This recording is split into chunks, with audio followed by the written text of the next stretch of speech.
नमो नारायणाय। सभी भक्तों को नारायण हरि। आज मैं आप सभी को आषाढ़ मास शुक्ल पक्ष की शयनी एकादशी का महात्म्य सुनाने जा रही हूँ और सभी ध्यान पूर्वक सुने। युधिष्ठिर ने पूछा, भगवान, आषाढ़ मास के शुक्ल पक्ष में कौन सी एकादशी होती है?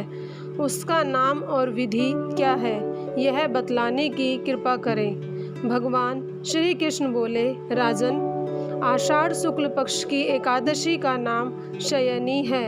मैं उसका वर्णन करता हूँ।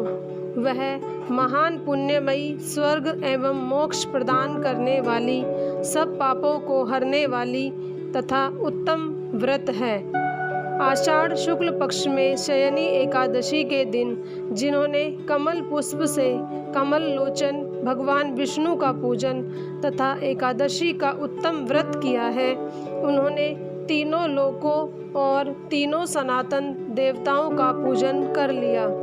हरि शयनी एकादशी के दिन मेरा एक स्वरूप राजा बलि के यहाँ रहता है और दूसरा क्षीर सागर में शेषनाग की सैया पर तब तक शयन करता है जब तक आगामी कार्तिक की एकादशी नहीं आ जाती।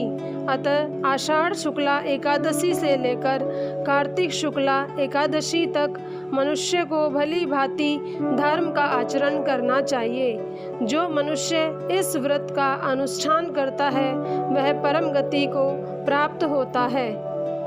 इस कारण यत्न पूर्वक इस एकादशी का व्रत करना चाहिए।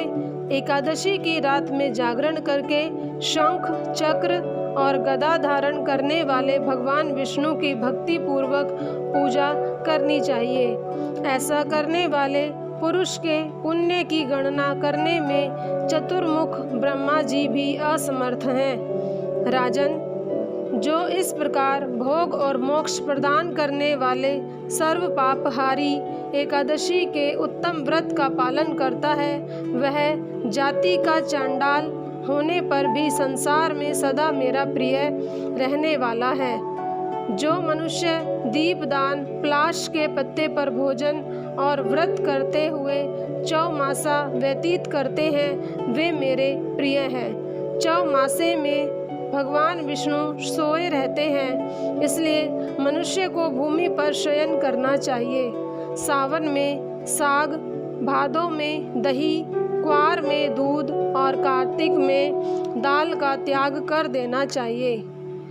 अथवा जो चौमासे में ब्रह्मचर्य का पालन करता है वह परम गति को प्राप्त होता है। राजन, एकादशी के व्रत से ही मनुष्य सब पापों से मुक्त हो जाता है। अतः सदा इसका व्रत करना चाहिए और कभी भूलना नहीं चाहिए। शयनी और बोधिनी के बीच में जो कृष्ण पक्ष की एकादशियाँ होती हैं, गृहस्थ के लिए वे ही व्रत रखने योग्य हैं। अन्य मासों की कृष्ण पक्षीय एकादशी गृहस्थ के रखने योग्य नहीं होती। शुक्ल पक्ष की एकादशी सभी को करनी चाहिए। इस प्रकार यह देवशयनी एकादशी की कथा संपूर्ण होती है। आप सभी भक्तों को नारायण हरि। ओम नमो नारायणाय। आप सभी भक्तों को भी एकादशी का व्रत अवश्य करना चाहिए और इसमें जो ये 4 मास का व्रत बतलाया गया है, इसमें शुद्ध आचरण रखना बहुत ज़रूरी होता है। ये कलयुग है, इसलिए मनुष्य इसमें पाप कर्म ना करे, झूठ ना बोले, चोरी ना करे। यही हमारे लिए उत्तम व्रत है। सभी को नारायण हरि। धन्यवाद।